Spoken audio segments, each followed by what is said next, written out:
Hello everyone, so I'm making a video for those of you who want to see me work. I'm going to be creating a REST API server with just a post and with this URL.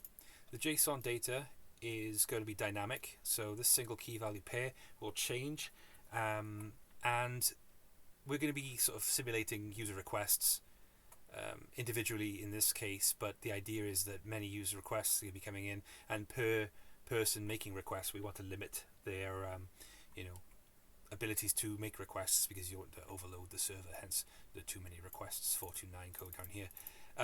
That means we're going to be using rate limitation, and with rate limitation we're going to be needing a library. So let's take a look at the POM. What are we going to be using? We're going to be using, of course, the JSON dependency, Spring Boot, and this one over here, Bucket4j. So that's what I've chosen to carry out my rate limitation. We got Spring up and running here, and our controller that's all ready to go with our endpoint, and that's all well and good.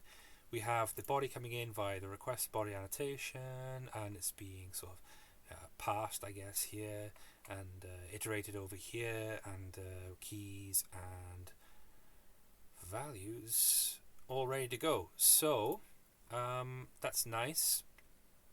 Let's see, I'm going to be creating a singleton via enumeration, which is good practice, and the details of the rate limitation are down here. I'll be fitting that to the criteria and changing the name, of course. So that's basically it, I think. After that, I think I'm going to be making maybe an object or two to handle the requests and sort of separate things into layers, because we're gonna have a controller, but we want to keep our logic out of the controller. We want to keep this sort of as streamlined as possible. I will be writing tests for it afterwards, not right now, because I would like to sort of have an idea of what my object's going to be doing first. So I'm going to be creating my objects, breaking them down into their sort of domains, if you will, or get them to do what they do, and then once I have things sort of split up, segregated, dependency injection, la-di-da, all that stuff, and then I'll find it's easier to test my objects once I have them all sort of determined. That's about it. So I could let this video run for who knows how long this is going to take, probably an hour or two. It is a little bit late, it's 10 o'clock. Let's do the full date, 24th of May 2023. And yeah, let's see what else. Yeah, so let's do it like this. I've got the data, I've got the information, I've got the code. I've got the code taken and the dependencies ready.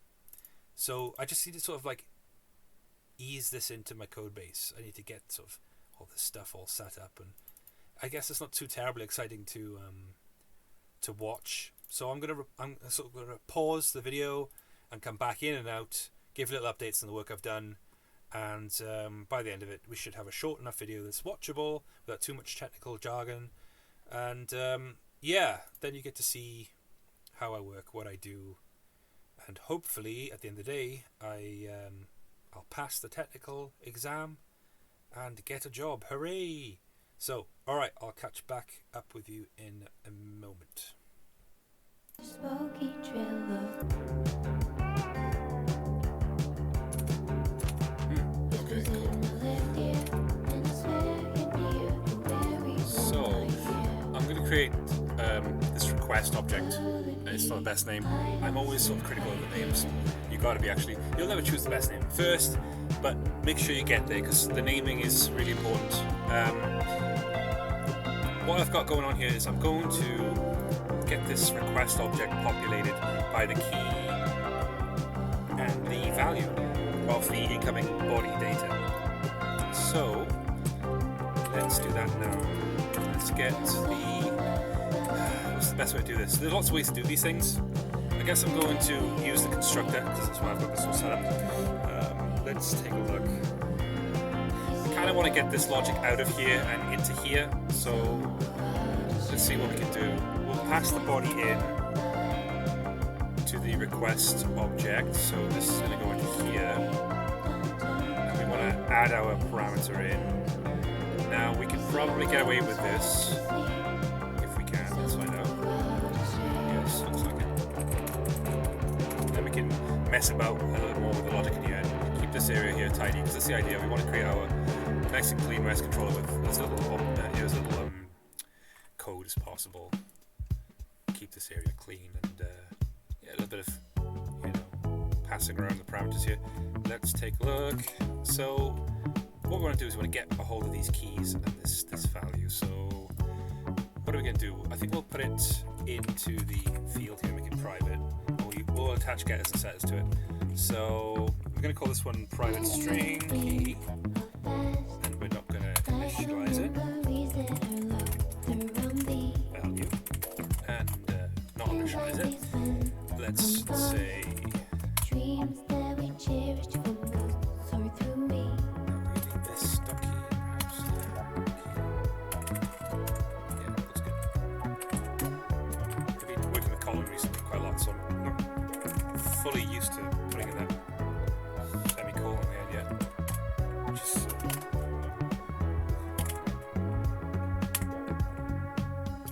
yeah. There.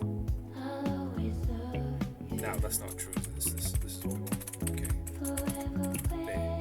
Nope. What are you doing? There.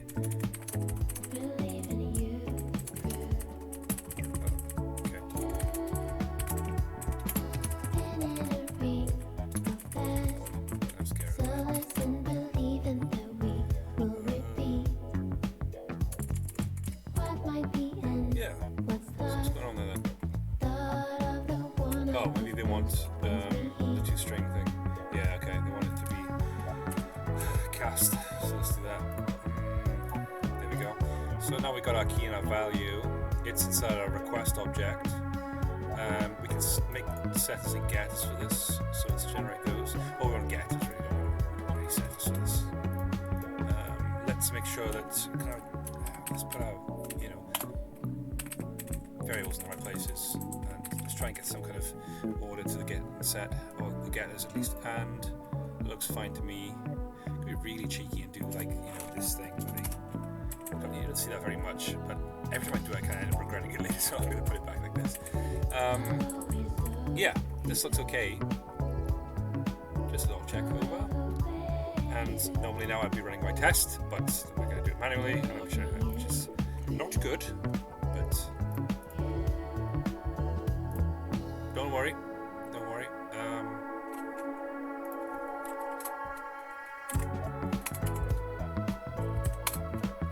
It's not a massive project, this thing. It's not a huge thing.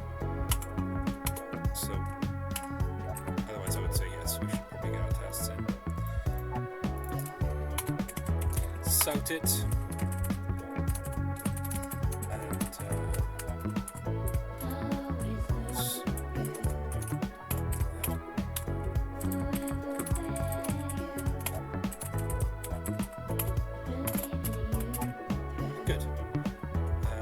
Be a little bit more fancy with this. There we go. So we should now be relying on this object with a clean controller and use of parameters here via constructor. Let's see. Yes. Okay. So first sort of part of the task is done. We've got our dynamic key value JSON data handled with this request object, and it's inside of our controller layout, so we'll keep it there for now. So I'm going to work on the next part. I think I might build the singleton and put that in my controller up here, and then yeah, alright, I'll come back to you in a minute. Okay, so let's take a look at what we've got so far. I've moved around a little bit of the logic here. This is a bit messy, I might change this, I might look at it. But it's just basically setting up the ability to get the information from the bucket. So the bucket has a minimal interval, a maximal interval with boundary. Let me say that again. Minimum interval of 5 seconds, I believe. This should be seconds. Nope, it says minutes. That's not good. So we'll change that to seconds. So 5 seconds minimal interval and 10 seconds for the maximum interval with a 1 second extra on the boundary. So there's different ways you can kind of, and it's important how you do this. You can't just put 10, because then your random will range up to 9, which is odd. But sometimes that happens. So, how do you... I could put the +1 down here, but that ain't going to work because I'm using constants. I could put like 10 +1 up here, which might make a bit of sense if you... I don't know. It's not a good idea, I don't think. So I'll put 11 in here and include the word boundary as a little clue as to what's going on with the number here. Now, the IDE should indicate that there's a boundary. It uses boundaries like down here in this method. But yeah, let's not worry about that too much. I'll look at this later and I'll probably get it, somewhere around this. Maybe I could put it somewhere. Get bucket. Maybe I could build the bucket and then just get it. Or maybe I could. Yeah, I think I can see what's going on here. There's just logic sort of all over the place. You want to put all the bucket related stuff into one place, so I'm going to do that later. Let's take a look. Right, so I've moved this sanity check into the controller. It's just testing that our rate limit is running smoothly. So what we want to do is we want to see that our singleton is working and established, and which it should be right over here in the controller. So here it is, it's being set up. Our enum singleton, which is not a great name, so we should call it something else. Let's call it our just call it a bucket for now. And we get an instance of our bucket twice for some reason. I don't know if we can do that. Do we do that? I don't think so. It doesn't feel like we should. Okay, we'll mark this out of the way for now. Let's sanity test this and see what we can do. So we're just going to see if our requests are being limited. So let's go into this and change this as well. We'll just call this bucket singleton. And of course, a singleton has a private constructor, which is not working here because it's using enumeration, I believe. I know for sure that you've got to use a private constructor the other way. I prefer to use the enumeration because it's what Joshua Block told me to do. Basically, just do everything he tells me to do. But no, there's reasons why it's good to use the enumeration. So let's see what happens.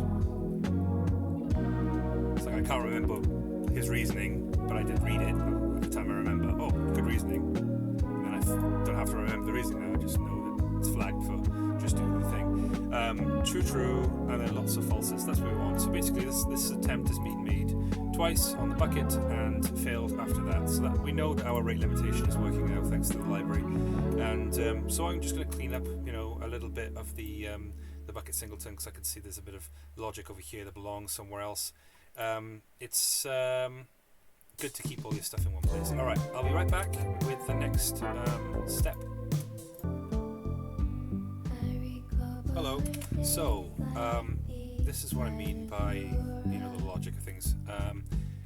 It's a little bit more simple when you want to read it by sort of asking yourself what does what, and if it does something similar, put it together kind of thing.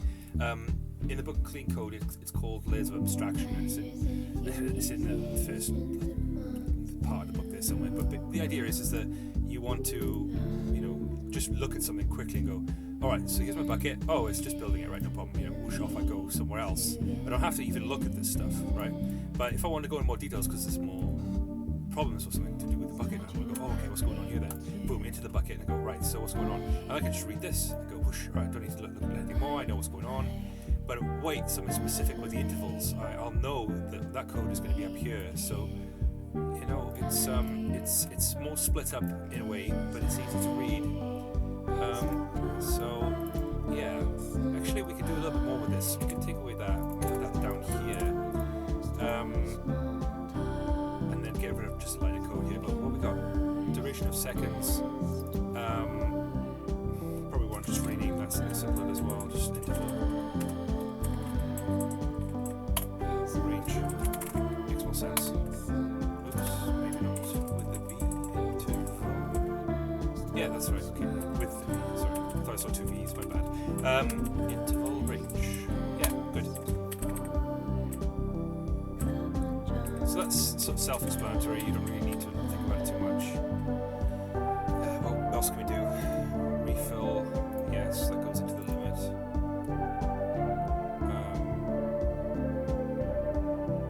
It gets built and returned, and it's built bucket. It's done. So the bucket becomes part of the build bucket. Yeah, it all makes sense. We want to put this just below, so we know if we want to read further in, we'll start here. This is sort of like, you know, down a level from this, so it's just sort of easier to read. If you don't want to go into the code too deeply, you can just go, okay, I know what the interval's going to be, it doesn't matter. I just want to look what the bucket's doing, that type of thing. Okay, great. Let's just optimize imports. Alright, we're all good. Sort of glance over, it's like an overview. I think it looks okay. Because I do a lot of overview glancing and not detailed glancing. But I think this is okay.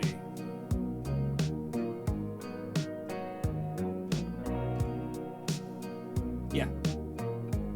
So like this is all interval stuff. You really interval, int, next int, what, or whatever. But it's just interval rendered code, you know. You don't want to go reading this code when you're more interested in what this is doing. So there we go. Alright, let's move on to the next part. Let's see. We know our rate limits are doing fine.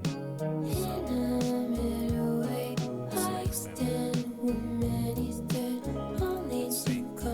We've got our request body broken into its two parts.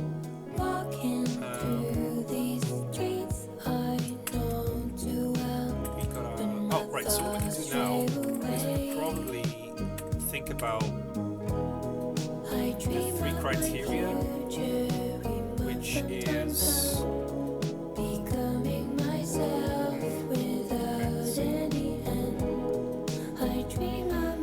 so we've got our checks to do basically. So when the information is coming in, right? We'll just turn this music off for a second. Hold on, there we go. Too many voices going on at once. So when it comes in, we want to check if the request user already exists, right? So does the user exist or not? And if it does, I believe we create one. So the endpoint responds immediately with either this result if the resource already exists. So that means if I believe it's our data already exists. I'm not sure which one. I'm not sure what they mean by resource. What do they mean by resource? Alright, I'll read through this. I'll come back and I'll have more details. Right, okay. So I haven't done much with that previous thought yet, because there's a step before it. What I've got going on here is I'm going to get the request sort of passed, and then I'm going to pass it into our response.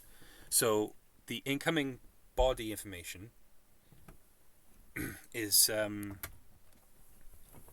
sort of tied into the request from the incoming API, body, whatever. These things are kind of tied together. So the sorry, oh Jesus. I ate too much. I'm sorry, but I figured if I'm going to be sitting down for an unknown amount of time, get a lot of food, and now I regret it. Anyway, body comes in as a request object.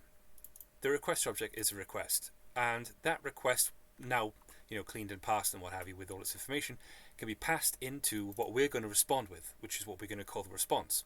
So the response is going to sort of sit there and give us a default value, which means our post mapping signature here is going to change to response.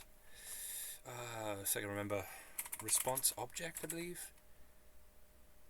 I think so. With a string.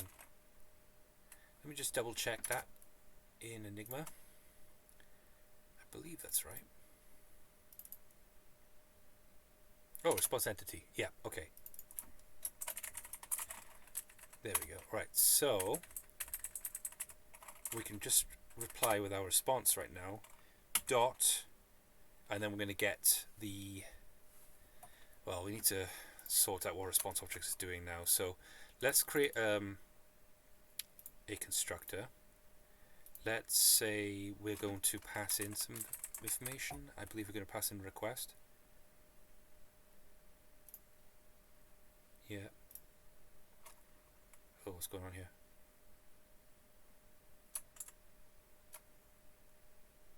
See, the request object and response object is not the greatest sort of thing to have together because they look kind of similar.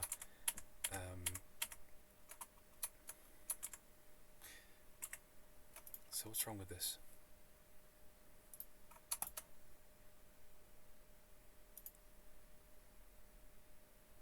Don't remember changing. Okay, I think I know what's wrong. It's supposed to be string goes into here, I believe.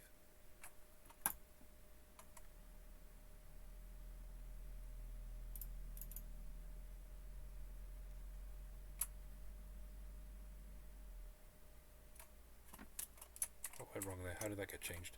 That shouldn't have changed. But anyway, so the response object should handle the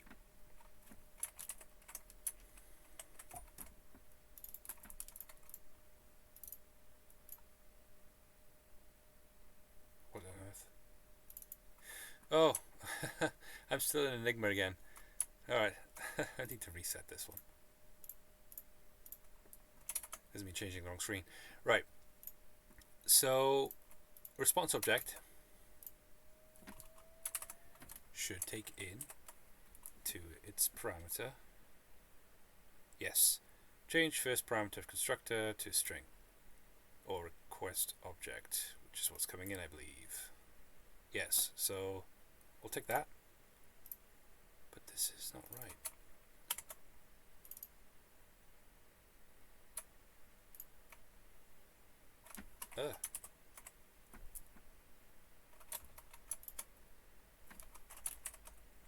Oh, see, that's what I've done. Yeah, like I was saying earlier, the two words are so close to each other. It's kind of, it's not the best. I should think of another name for the response and request, but I can't. I think they're quite accurate, so I could go to the dictionary or something, a thesaurus, and think of another word for request, but I don't want my code to sound a bit too ye old English or something. Go on, let's do it for a laugh. Let's have a look.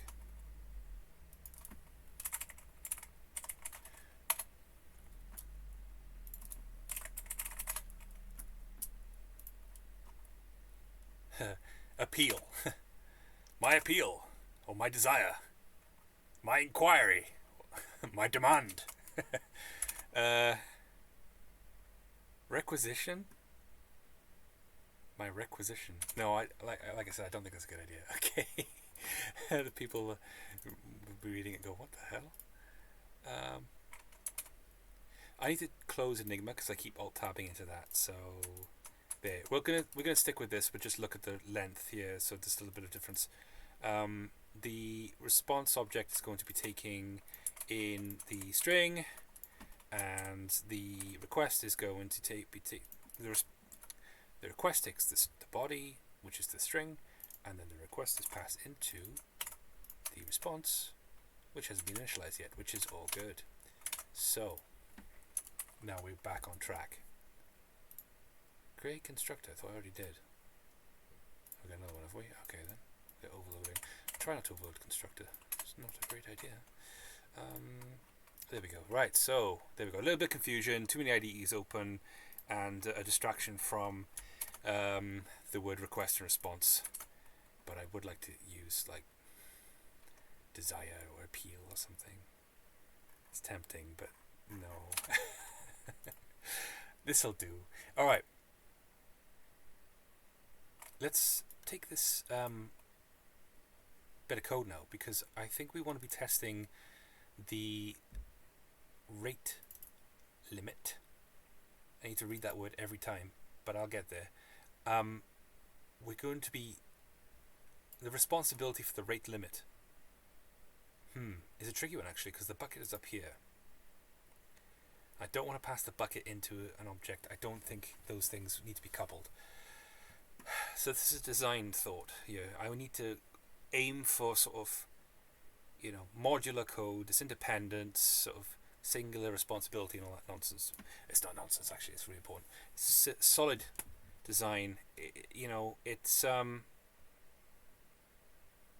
something I'm going to have to think about for a minute. I'll get back to you and we'll see how things progress. Okay. So, again, another little step from a tiny refactor. It's that I went into the request object, and I found that this key value wasn't named appropriately. So I went over to the README to remember the names here, and one is called request ID and the other one I've called alphanumeric string. So the dynamic key value pair inside of the body that comes into the endpoint there, it's good to have that named accurately, because now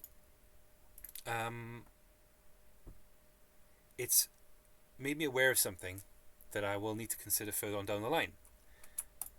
And it's that the way that the bucket is going to check for the user ID is actually a long or an int. It's a number. So try consume needs a number, but our request ID here is a string, and it's an alphanumeric string. Oh wait, no, the request ID is not alphanumeric. The request ID is it specified? Because I can get away with then just making it purely an integer. But yeah, I think it comes in as a string and then I'll have to convert it to an integer, but still. What I'll do is I think I'm going to accommodate for alphanumeric request IDs, because it works with strings, and we're using alphanumeric strings as the value. So I'm going to assume the key is going to be the same. So with that assumption, because I'm looking through the README here, and I'm not 100% sure if this request ID is, it's going to be a string. Alright, so look, I'm going to assume, but based on the evidence, that this literally says request ID, that's a string. It's always going to be a string. So that's going to cause a little problem, but a problem. So try consume requires a number, and we have the request providing us with an ID. So what we're going to do is we're going to make a list in a sense, and we're not going to want duplicates. Okay, so we are going to want individual values in this list.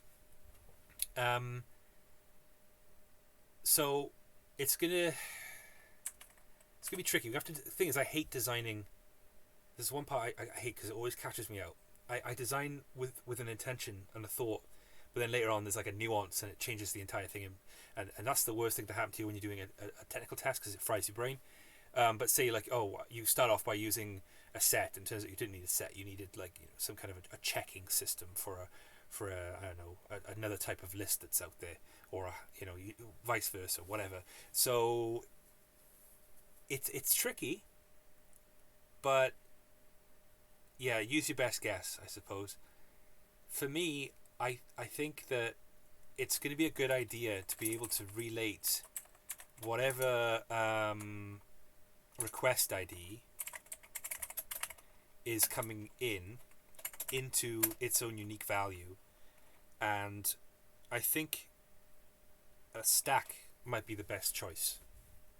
So I'm going to go with that, and I'm not under a time limit, fortunately, so I can change it if I'm wrong. But yeah, remember, if you're ever doing a timed technical test, put extra time into deciding what kind of structure you're going to be using for your for your data. There's a proper word for that, I can't remember what it was. But anyway, alright, okay, I'll do that then. So I will work on converting this request ID into some kind of a unique identifier, an index, if you will, from the stack. Data array, I think, is the word I'm thinking of. Lists and sets, maps of data arrays, data structures. Whatever. Okay, I'll be right back. Okay, so here we go. We've got ourselves a stack. This is going to be, well, we could probably call this as something like request stack or something, but for now let's just keep it simple. In our stack we're going to be putting the request ID, which is a string, and the request ID will then be searched for. So whatever position this gets in the stack will be then cross-referenced into the search, and thus the ID is kind of cast, if you will, from a string into an int using the stack. So the index of the stack created by or put in place by the request ID is then going to be used as the reference to find whether or not it has been requested by running that through the try consume method attached to our bucket. So once again, I'll use the mouse to explain. Our request, so our body comes in, it becomes our request because it gets passed. Our request then becomes our response, which we're building up and we will deliver. But between the build up and the delivery, we need to get the logic out of the way, and then we'll push all this logic into this object, and then we'll be able to have a nice little clean controller. But for the time being, between now and then, we need to sort out this issue with the try consume needing an integer. So our stack is going to, our response, let's just check something, hold on. Nope, sorry. Our request passed from the body gets pushed into the stack. The reference or the index from the stack then becomes the key component for our search, which will be run across our limitations here. So user into limitation, that's basically it. So we'll be running this now 10 times to see if it breaks. We want to see 2 passes and then the rest fails, but let's get this response to do its job first, otherwise we can't build. So let's look at response. Let's go in, and what I want to do is just give us we need to get this generate up and running. So let's create generate, and let's return the requirements. Let's get our first response up and running. So I don't remember, I don't want to work off memory, I could, but I'd rather just copy paste from this other project. Let me just get this running. Let's see.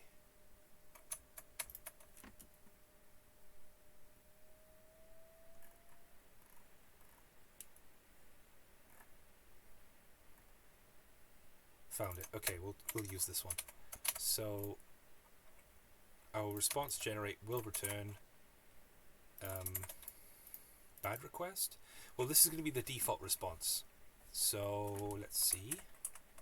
We probably want our default to be as negative as possible, and then we want to rely on positive criteria to change that response. So when we're inside of our response object here, it's got to give us the default value, and so we're gonna actually create a response. The core part of the response object being the response, we're gonna create it at the top here. So let's do that first. So we got response entity, response equals new response entity. We probably want to move that into the constructor, maybe. That feels right to me. So let's do that. Response equals yeah, okay, and then bad request. We won't, in theory, we won't actually see this, but it's good practice to make sure that we capture all outcomes. We could probably put a log or something in here. That'd be very good to know that, if we do get this, that we're private this up. It's good to know that if there's a catch-all sort of case and it's being logged, then that's nice to have. What else we got going on here? So we got maybe final. I don't think so. And the raw use of this. Right, we don't want that. Okay, so we definitely want to be putting a string in here. But this should change later on, I guess, because we're going to be changing this not from the constructor. So that should go away if we do something else with it, right? Yeah. Okay. Just checking. Let's see. Response object, passing an object request. We state the response is negative as soon as the constructor's hit. Why are we passing a request into here then? Oh, we're going to be using that later, aren't we? So probably want to initialize that as well. So let's do that while we're here. Ooh, funky. Cool hacker way of spelling. Response object. And then initialize. Request rather. Equals, okay, request, but that's not correct. We need this. Oop. Ah! Just opened a weird thing. Request object request there. Okay, so that's good for later. Now we have ourselves a default value that we'll always get. So let's run this and see if we can get some positive feedback from what we're doing here with the stack up here. So let's find out. Well, there we go. We print off 1 there for some reason. That's our request ID, isn't it? And we got 2 attempts, and the bucket has locked us off, so that's good. So this is good. We're getting somewhere. I'm going to get rid of that 1 though, it bugs me.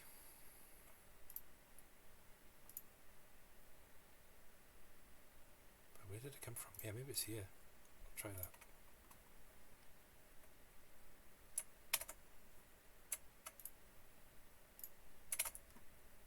Oh, okay, yes.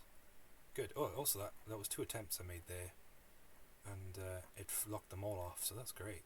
Now, yeah, I should be running up to some tests now, because this is about as far as you want to get before you want to start running tests.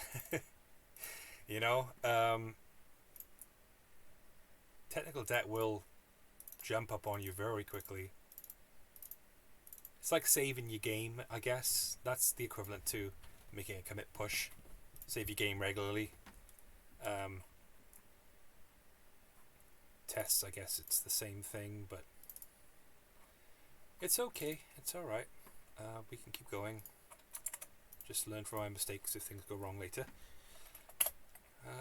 We got some logic collecting up here now, but that's fine because this whole thing is going to be extracted into the. I guess I want to call this a service layer, but it's not. It's just an object doing some logic. I guess I could call it the model. That's where you want to keep your logic, apparently. what to do next then? We got some good news. We know that our rate limit is working. Our stack is doing its job. Ah, right. So, what we're doing here is we're providing a false positive because we're pushing our stack into place here, but we're searching for it here. We won't always get a positive response, you see. So, what we need to do is we probably want to check if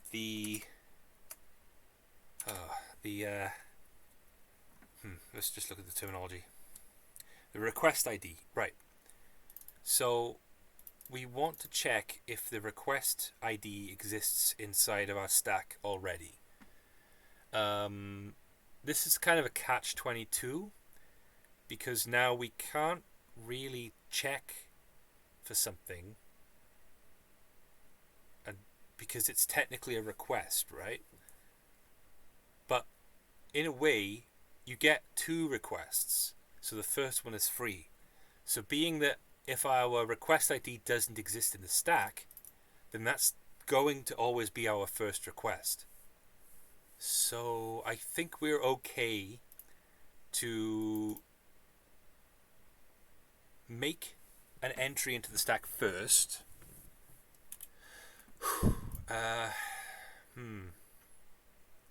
Then check the request itself because it would have itself an ID that's relatable.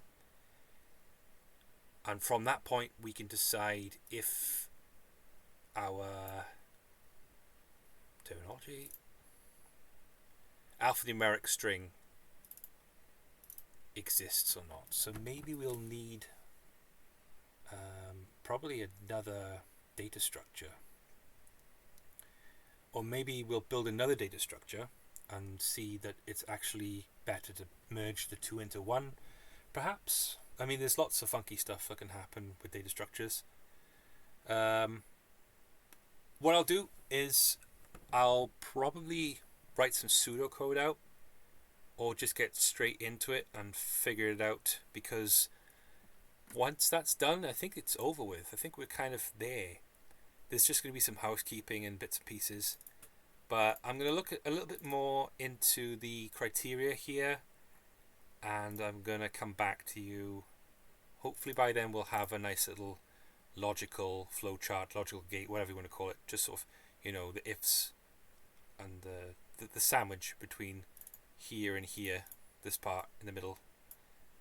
That's going to be sort of more filled out. Right. All right. Anyway, so let's catch up in a bit.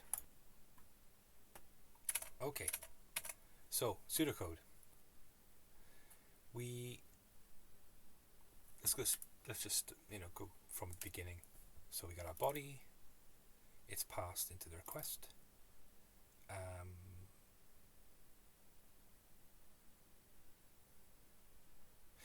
Now the request is going to be checked across the stack to see if it's already in the stack. And if it's not in the stack, then we need to create now there might be something wrong with this. Hold on. It's true if it's in there. Right, so I know that it can get tricky with contains and search, because search will bring back a -1, and that's no good for our try consume, which only takes positive integers or longs or whatever. So the default value for this, if it doesn't find something, will break this. So that's something to consider perhaps later on down the line. But before we get there, we need to look at this. So I'll just jump back to this. I'm sorry, I got derailed there for a second. So once again, body into request, and request, and we get the ID. The ID needs to be in the stack. If we find it, we need to do our consumption test, right? Now, I'm not too confident that we're making tests at the right. Well, hold on, let me just check. We've got a request. We can only make it twice. We are checking after we've checked the stack, you see. But technically that's part of the request. So I think it's okay as long as we run the request. Sorry, as long as we run the checking of the amount of requests that are made, then we should be okay. That's the idea. We'll find out in tests later. I'll write tests for this. So our stack will be checked, and if it's in there, we'll say, hey, it's already been created. We're all good. And if it's not, then we'll say, hey, we've just created it for you. And these will bring back our corresponding responses. So that's where our response object will do its job. So given that the response has its default setting as bad request, that's the thing. It's going to get changed at these 2 points here. Actually, there's a third place it's going to get changed, and that is also here. Because what if we have made too many requests? Then we give back 429. And let's see, what do we do for this one? Created, let's see.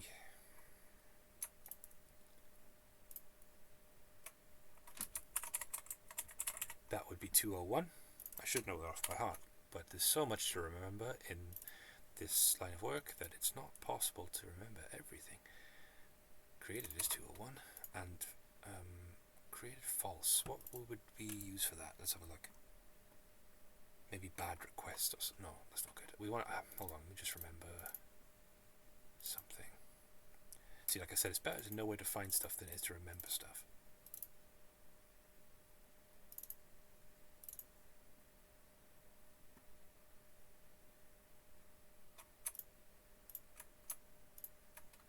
Now,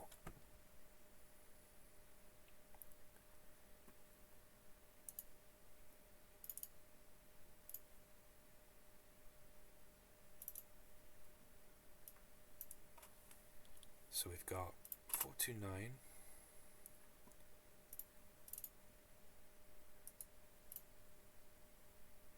Too many requests.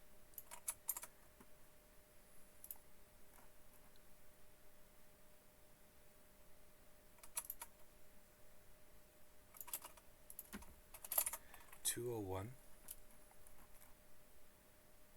created.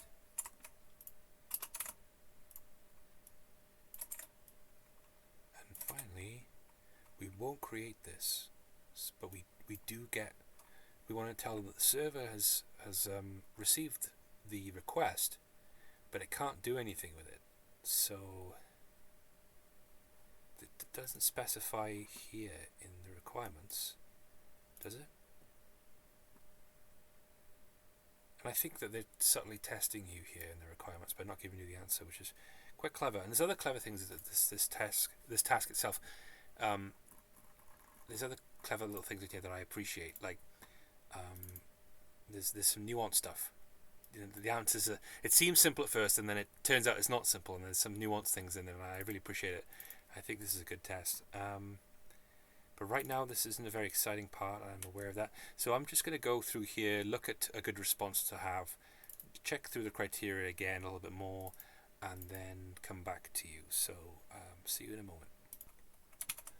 Okay, so we've turned the pseudocode into real code, and I haven't tried it yet, I haven't tested it yet, so we're going to do that now. Let's see what happens. I don't think it's going to work, but we'll see. So we have got a problem. What's the problem? It says -1 token. So this is what I was talking about earlier. There are a few ways we could fix this, but let me just explain.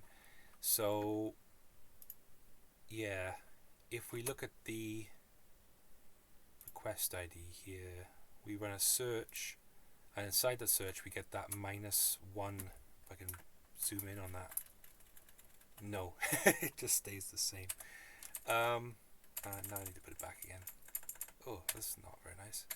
There we are. Alright, so it says returns the -1 base position where an object is on the stack. So basically, I'll just skip to the end here because I had to read through it and then to give the answer at the end.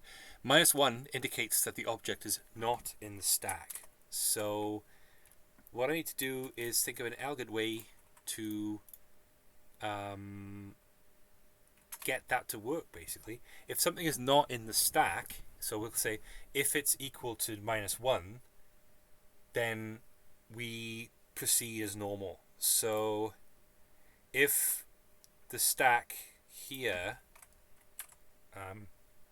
say equals less than 0, I guess, right?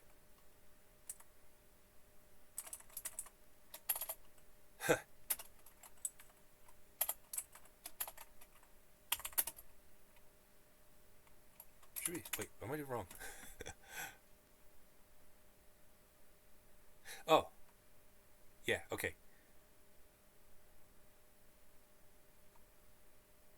Let me just go through this again, sorry.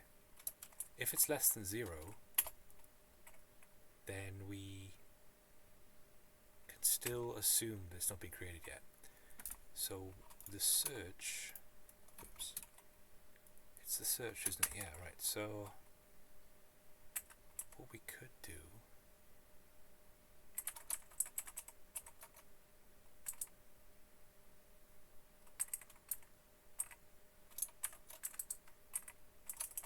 is it here we want to do it?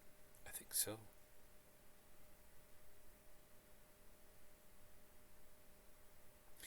But this is testing for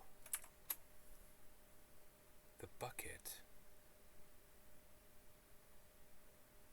Ah, yeah, right. I tell you what, I'll come back to you on this one. I know what's going on, but I have to go through the pseudocode, and it's going to be a few minutes, but I'll come back to you. All right. Okay, I got there. So I think I had to tidy up things a little bit, make it a little less confusing, a little bit trial and error. Good old trial and error.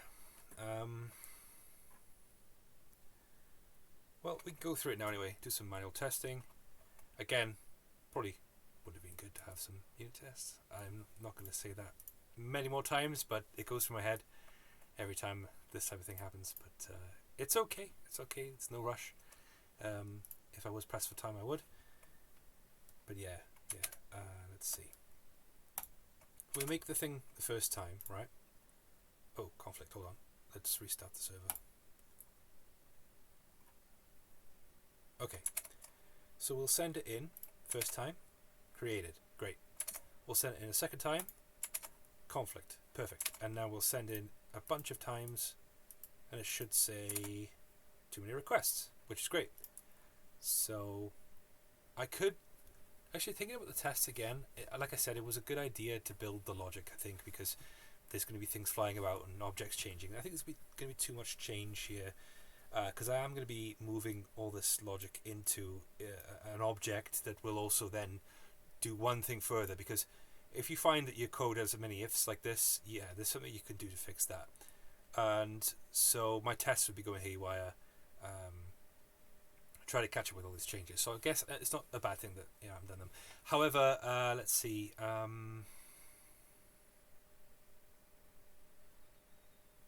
Yeah, no, I think it's okay. I think we're all good. So, in fact, that's what I think I need to do next. I'm going to move in all this logic here. I'm going to take this logic, maybe some of this stuff here, and put it into this response object, because this is the responsibility of the maybe the response.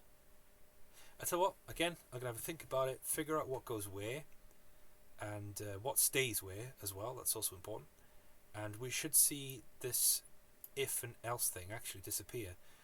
I'll, if it isn't too tedious, I'll go through it and explain how to get rid of all this nested if nonsense. Alright?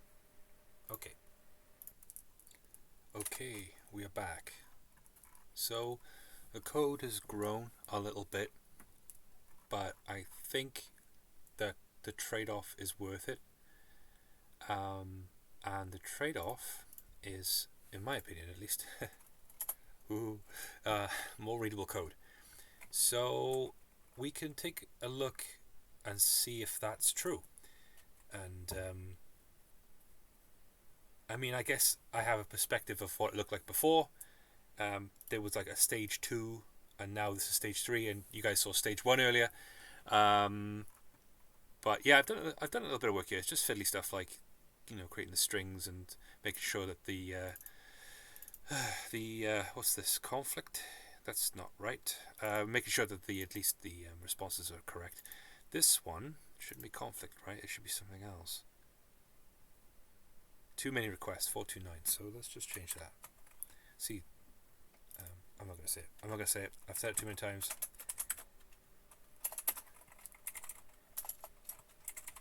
There. Right. But yeah, unit tests would have picked that up. Here we go. So, like I said, I think way back when for me, it was probably not that long ago for you guys, I said I would sort of the complicated if.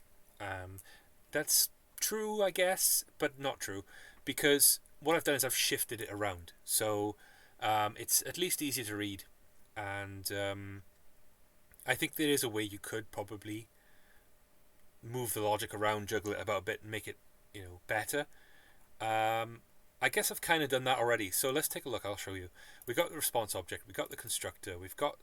So I've passed in these things here. I think I should have auto-wired them, but I think it's okay. It's not at the point where it needs to be, but if it does get to that point, you always can.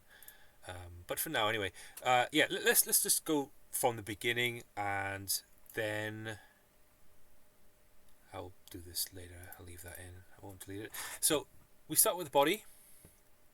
Becomes the request. The request now becomes part of the response, and we have the response generated and brought back to us.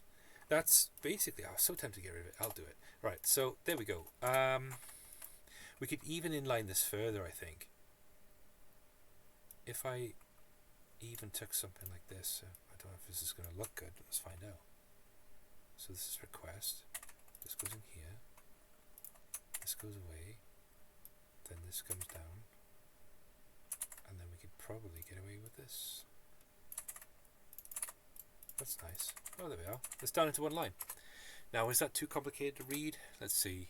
If I do that, probably... I don't know. It's not that nice. I suppose I could still... Yeah, okay, I'll hold on.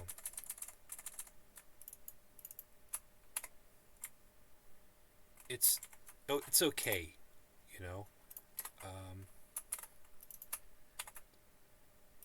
there we go. That's all right.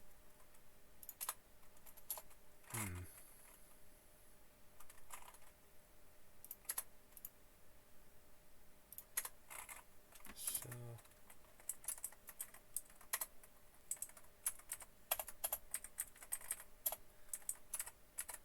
yeah, that's okay. All right.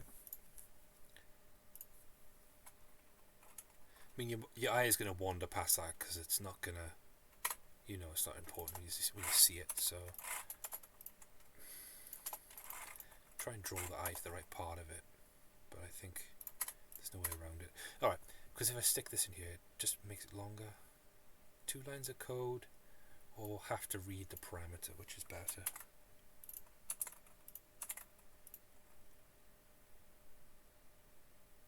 Yeah, 2 lines of code. Okay. But I'll space it out. So, body, here, request, done. Now it's part of the response, and it's returned as part of the method. Yeah. And it takes into account the stack and the bucket. Now, this is sort of a one-off thing, because it's done per request, but these things should stick around.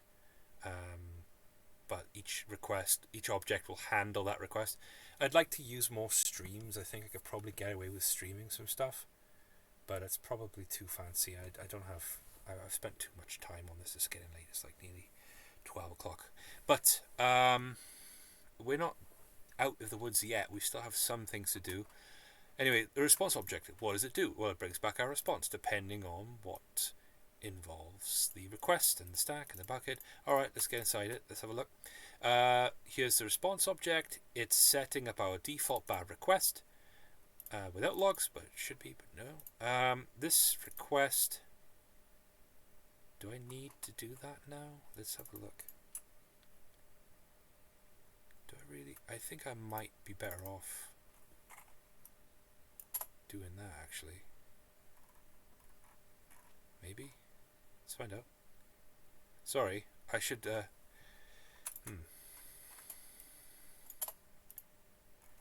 Yeah, maybe.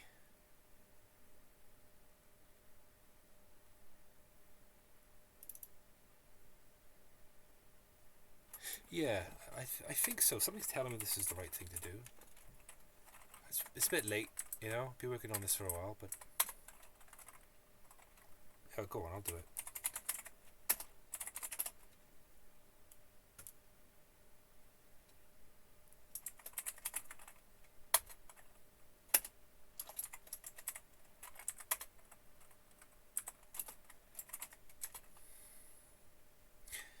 I don't know if I'm getting confused with Kotlin here, but yeah, I'll just do this anyway.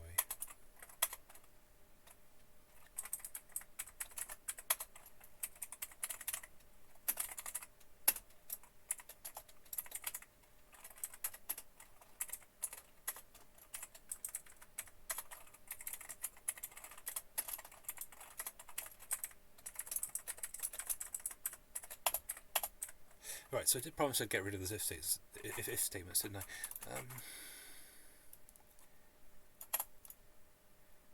Now, hold on a second. Request stack bucket.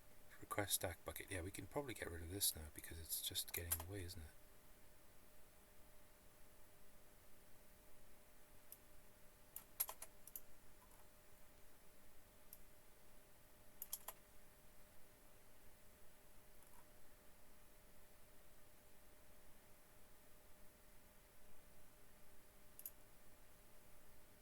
Oh, interesting. I didn't know that. Didn't see that. What's going on here then? Conflict.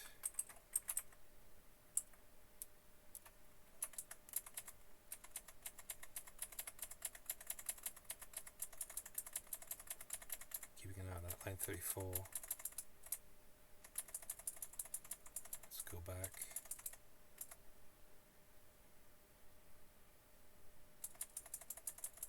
Yeah, okay. So it's just the response. Okay, that's good. It feels good that I did that because now I've spotted something else. So that's the nice thing about refactoring. Don't worry, I haven't forgot. I will get around to the if statement solution, but let's just get this out of the way first. Now I know this is going to break. It's going to do something wrong, but we have all our sort of base level stuff set up. We've just sort of set up our response object upon receiving these things via the constructor, right? Now we need to determine our response. What you see what I've done basically is that I've turned that sort of all those ifs and then the elses and the other bits and pieces. I've broken them up into their own respective methods, I guess, and that makes it easier to read, and the code is shorter and smaller and easier to test or how you, even though these are private methods. But now I've also discovered that I've named the same thing twice, which is not good. So I'm going to find out where too many requests comes in, and it's here. So maybe I should put conflict response because it's probably the same thing, right? Conflict response. Oh yeah. And look into why that one was called conflicts. It's not that probably is not a good name now because create response conflict, too many requests.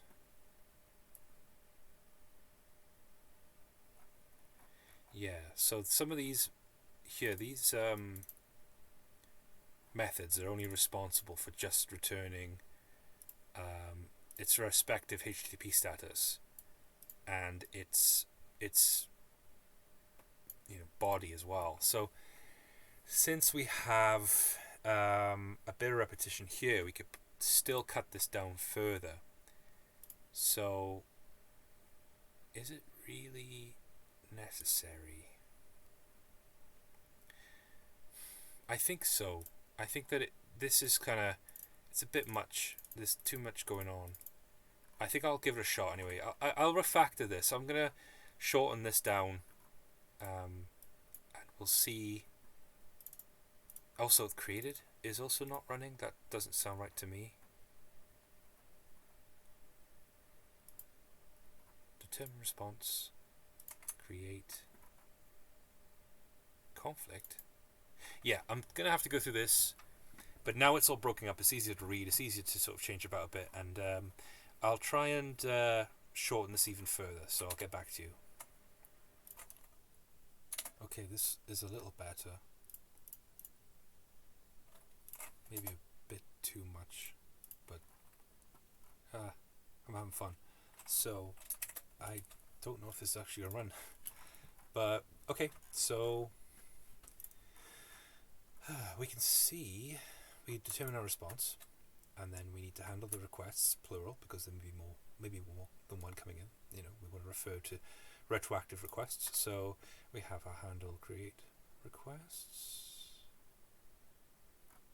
Yeah, that's right. Okay, so then we can set the response if there's just a conflict, or we can respond with too many requests. And what we do when we set a response is, because these strings reoccur several times, we are just setting the response at the top here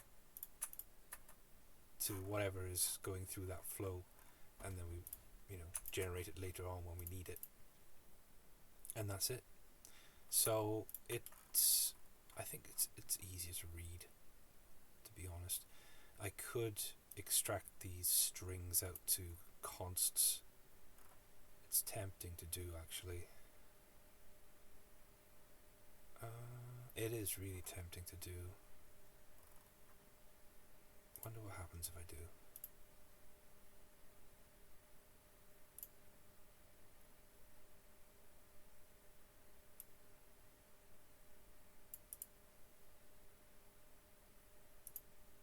No. Probably for the best anyway. Yeah, because there's dynamic stuff going on there, right? Yeah, whatever. Okay, let's see what happens. Let's make our request. And it says we have... what do we have? Well, my postman says created true, which is correct. It says created false, correct. And now it's giving me... Oh. Yeah, now it's saying it's not having any of it. So I've done an outside check there on Postman. You have to take my word for it. But it runs, it works, and this will most likely be the end result up on GitHub if you want to see for yourself. So that's the response object. Now, this object is taking care of service level stuff, or I feel like there are some services going on here that I'm not paying attention to. For example, maybe I could bring in the stack and the bucket as a service, making this probably easier to test, maybe. And yeah, so I feel like this response object might be doing the right work in the wrong way. I think that you could probably put some service in here, or I don't know, but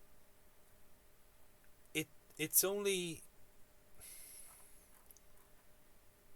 I can't be too critical of this. It's all right, and it's doing the same thing over and over again, and it's not difficult to read anymore. You can just flow through it if you want to. Maybe I should bring this down a little bit.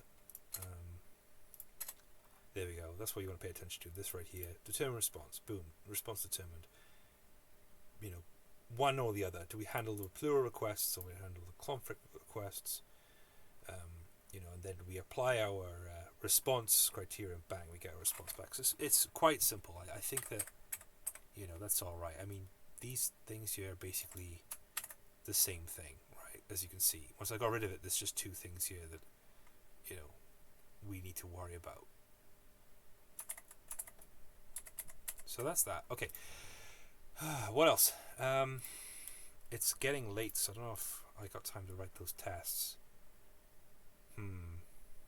I did talk a lot about the tests in the job interview, and now I feel like a bit of a hypocrite. I could probably do the tests. It wouldn't take me long. I could do a couple, but I should probably get high coverage. I don't know. I'm going to debate with myself about this one off camera. I think I probably will end up doing it. Let's see what else we got. Okay, so I think we're done. I hate to say that because there's always stuff to do, but it feels like it's finished. I mean, I have hit the criteria, I guess, right? I'm getting this response if it exists. I'm getting this response if it's not created, and I'm getting this response if I hit the button too much. I think that's all we need. It does its rate limitation. It handles. Let's try a random string with a random alphanumeric input just to see. There we go. And yeah, same result. Let's put a bit more in quick. So yeah. Oh. Okay. Okay, so I'm gonna spam this one, change it a little bit, and then spam this one. Yeah, it works. Okay, I think we're good. I should write those bloody tests though, and I have banged on and on about them. But then again, the criteria doesn't ask for it. Nah, you gotta put it in your criteria. Does it say? Yeah, doesn't say it. Ooh, could I get away with that? I don't know. It's a bit cheeky. Alright. I think I'm going to end it there. So I'll put the link to this code in my GitHub. And I will put the link for the YouTube in the GitHub and the GitHub in the YouTube, so you can go both ways. There we go. I don't know if you've learned anything. I hope so. That would be cool. This was fun, and I think I might make more of these. And I do appreciate those people online who provide tutorials. Shout out to those guys. I think they're amazing. And I think I could contribute a little bit by doing the same. I would like to think so. Let's see what the future holds. Okay, so we're all good. Thank you very much. Bye bye.